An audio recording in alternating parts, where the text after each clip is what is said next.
By the time this story was posted in July of 2016, I was already an avid Reddit user. I'd even downloaded the mobile app. I knew I was in for something special just based on the reaction the audience had to the first part. I remember eagerly awaiting each day for the next part to be posted. It stood above the other stories from the same time, and I deeply looked forward to looking through the main character Xander's eyes again. Sitting down to reread this story, I was immediately reminded of why I love it.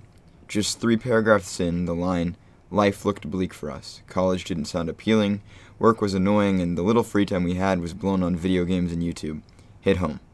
The author was well aware of his target audience and made sure we felt every up and down while reading the story. The same feeling gave the story an eerie realism. The tale was massive, especially for the likes of No Sleep, but it goes 8 parts without a single supernatural happening. When done right, this sort of speculative fiction can create the creepiest stories. The story is told from the perspective of a 20-year-old Xander. Recently out of high school, he and his friend David struggle with the lack of structure and routine.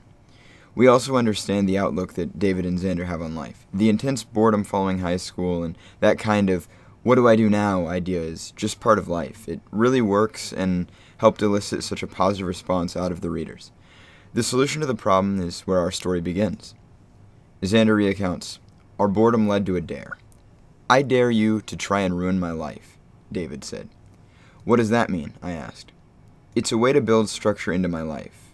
If I know that you're always trying to ruin my life and actively trying to make me fail, then I'm driven to fight back and act on initiative.'"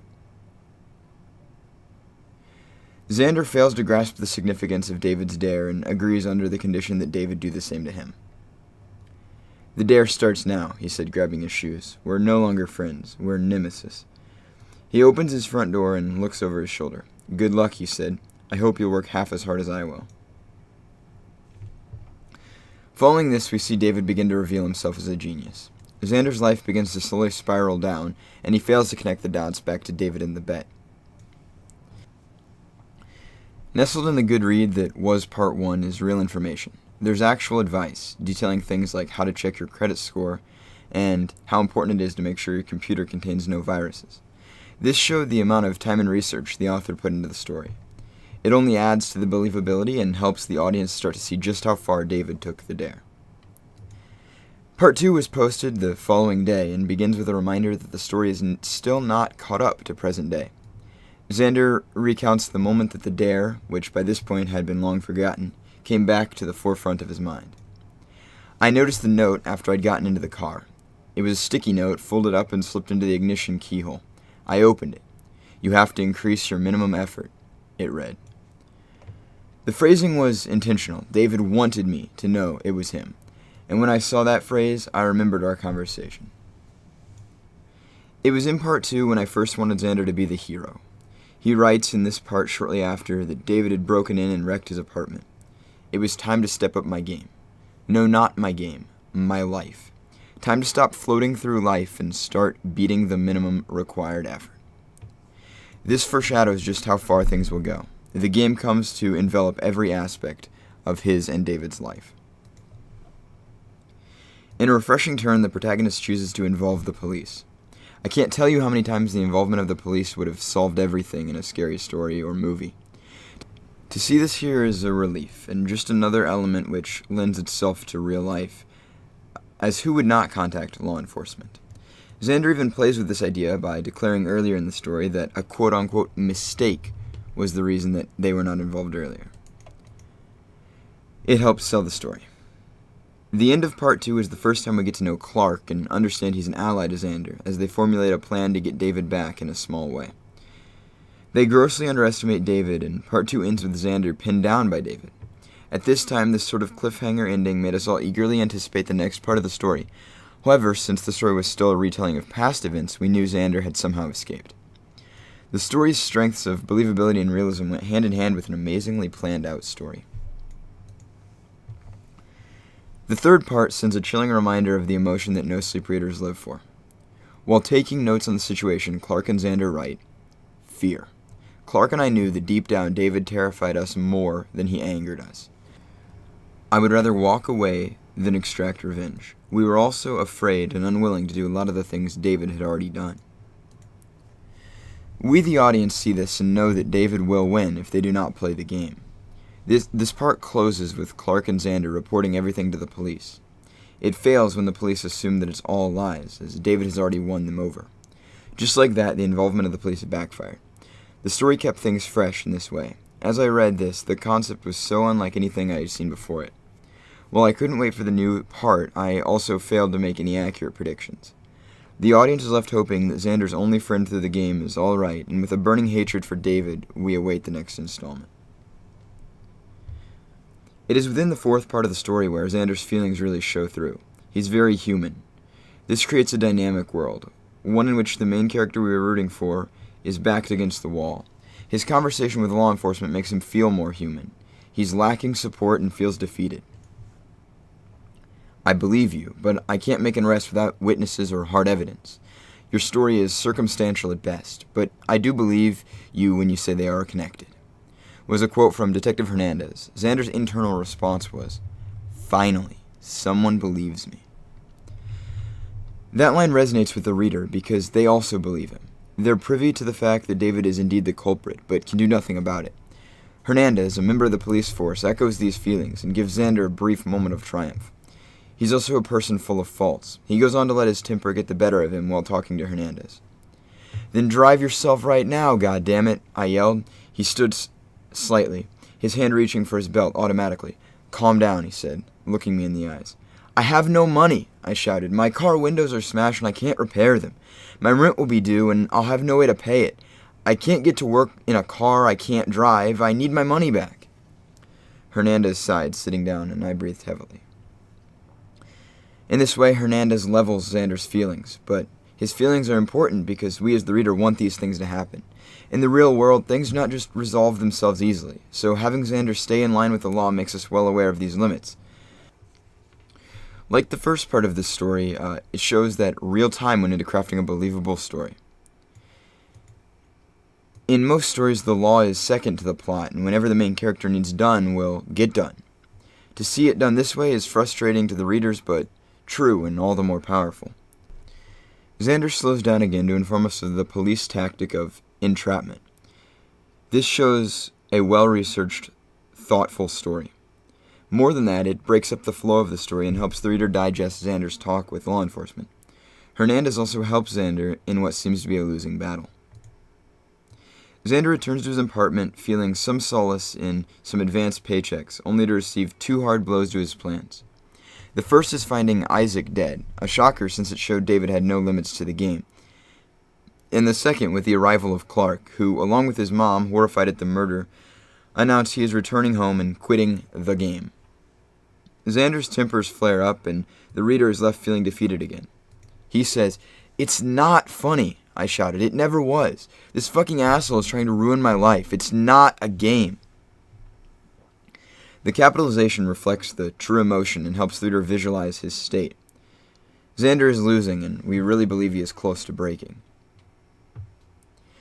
He returns to David's house after choosing to spend the night in his own car. He again uses the oblivious Miss King to gain information on David. This is where Xander understands how dangerous, sick, and twisted David really is. Upon stealing a hard drive and a few USB sticks from the home, he exits. The line, "Mrs. K gave me a brownie on the way out," serves not only as a bit of comedic relief, but also as a reminder to the readers that David and Xander were once friends. It shows how unbelievable and crazy the circumstances must seem to anyone on the outside. It also adds validity to the hesitance the officers showed in aiding Xander and believing the connection to David. Xander, now without an apartment and consequently a computer, goes to Walmart to use their demo computers. Here he sees why David took the game so seriously. He understands what a formidable opponent his ex-friend is. He sums it up with, "David was absolutely insane. Insane, but functional. That's what made him dangerous." He then says, "When the sun rose, I didn't feel tired, I felt empowered." Here Xander experiences a turning point. David had viewed him like a rabbit in a trap, but now he had knowledge that he hoped would correlate into power. This line shows that break and makes the reader feel good.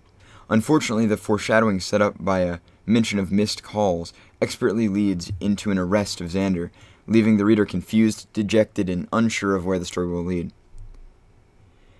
Everything in the following part comes across as researched and logical. Xander's clear depression is mimicked by the reader as they see no loophole or light at the end of the tunnel. He says, "After 3 weeks, I was very depressed and not eating much. Terry tried to cheer me up by showing me parts of arguments he was preparing, but nothing could cheer me. I thought about Katie a lot, and Clark and Ivan, and I missed my parents." Here we are reminded that Clark has left Xander in this homesick passage. The final blow comes when Hernandez, one of the last allies, turns his back on Xander. "Hernandez," I said as he turned to leave, "I thought you believed me." "I do," he said, "until you burned David's house down.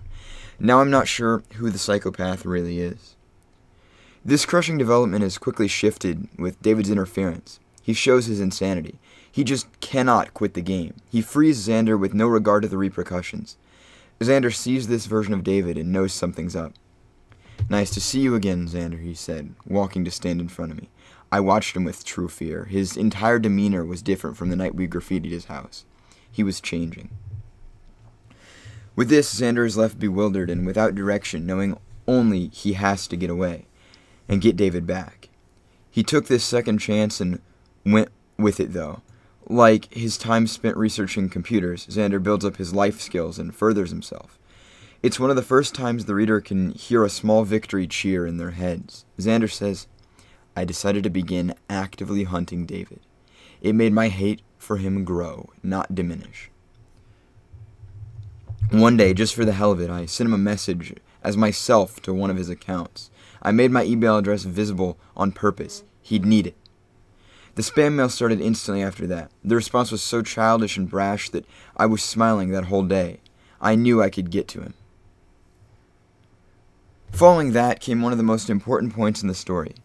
This paragraph evoked a smile from me. I had a stupid grin that I couldn't shake.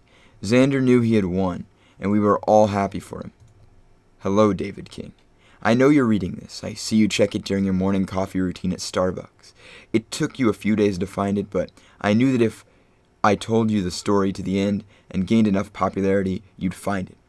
The more people who became interested, the more likely you were to see it. And now, here you are. I'm sitting here watching to see your face when you read this part. This has been the build-up of the entire series.